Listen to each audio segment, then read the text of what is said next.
यही आवाज को सुनने आ रही है प्रभात खबर इलेक्शन एक्सप्रेस। देखते रहिए प्रभात खबर इलेक्शन एक्सप्रेस।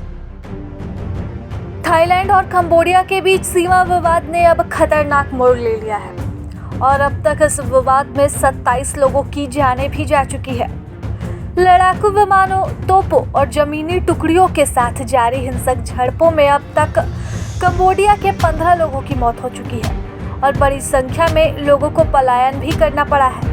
तो वहीं थाईलैंड के स्वास्थ्य मंत्री ने जानकारी दी कि अब तक इस संघर्ष में 12 थाई नागरिकों की भी मौत हो चुकी है। इस भीषण संघर्ष के बीच कंबोडिया ने शुक्रवार को संयुक्त राष्ट्र सुरक्षा परिषद की बैठक के बाद तत्काल ही बिना शर्त युद्ध विराम की अपील कर दी। संयुक्त राष्ट्र में कंबोडिया के राजदूत ने कहा कि कंबोडिया ने बिना किसी शर्त के तत्काल ही युद्ध विराम का अनुरोध किया है और हम विवाद के शांतिपूर्ण समाधान का भी आह्वान करते हैं। तो वहीं चेया कियो ने थाईलैंड के उन दावों को भी खारिज किया जिसमें कहा गया कि कंबोडिया संघर्ष में हमलावर था।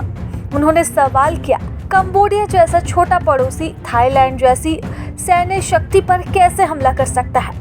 वह आगे कहते हैं कि सुरक्षा परिषद ने दोनों ही देशों से अधिकतम संयम दिखाने और राजनयिक समाधान का सहारा लेने का आह्वान किया है। हम भी यही मांग कर रहे हैं। तो वहीं अब थाईलैंड ने इस विवाद को सुलझाने के लिए किसी तीसरे पक्ष की मध्यस्थता को सिरे से खारिज कर दिया है और उसके बजाय द्विपक्षीय बातचीत पर जोर दिया है। समाचार एजेंसी रॉयटर्स की माने तो 2 थाई अधिकारियों ने बताया कि थाईलैंड कंबोडिया के साथ साथ अपने सैन्य संघर्ष को सुलझाने के लिए मध्यस्थता की बजाय सीधी बातचीत पर प्राथमिकता देता है। थाई विदेश मंत्रालय के प्रवक्ता ने बताया, मुझे नहीं लगता कि हमें अभी किसी तीसरे देश में मध्यस्थता की आवश्यकता है। उन्होंने कहा कि अमेरिका, चीन और मलेशिया इस मसले को सुलझाने के लिए मध्यस्थता की पेशकश की थी, लेकिन थाईलैंड फिलहाल खुद ही अपने पक्ष से हल निकालने में जुटा हुआ है। आपको बता दें कि गुरुवार को शुरू हुई इन झड़पों में अब तक 15 लोगों की जानें जा चुकी है और दर्जनों घायल हैं। थाईलैंड के स्वास्थ्य मंत्रालय के मुताबिक सीमावर्ती थाई शहरों में तोपों की गोलाबारी के बीच 1,38,000 से भी अधिक निवासियों को सुरक्षित स्थानों पर पहुंचाया गया। तो वहीं AFP की रिपोर्ट के अनुसार कंबोडियाई पक्ष में मरने वालों में 5 सैनिक और 8 आम नागरिक शामिल हैं, जबकि 35,000 लोग अपने घरों से भागने को मजबूर हुए।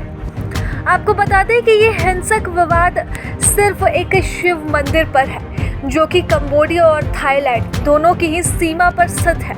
ऐसे में दोनों ही इस पर अपना आधिपत्य जताते हैं। यह विवाद तब शुरू हुआ जब थाईलैंड ने सीमा पर कुछ कंबोडियाई सैनिकों को देखा, जिसके बाद से ही हमले की शुरुआत हो गई।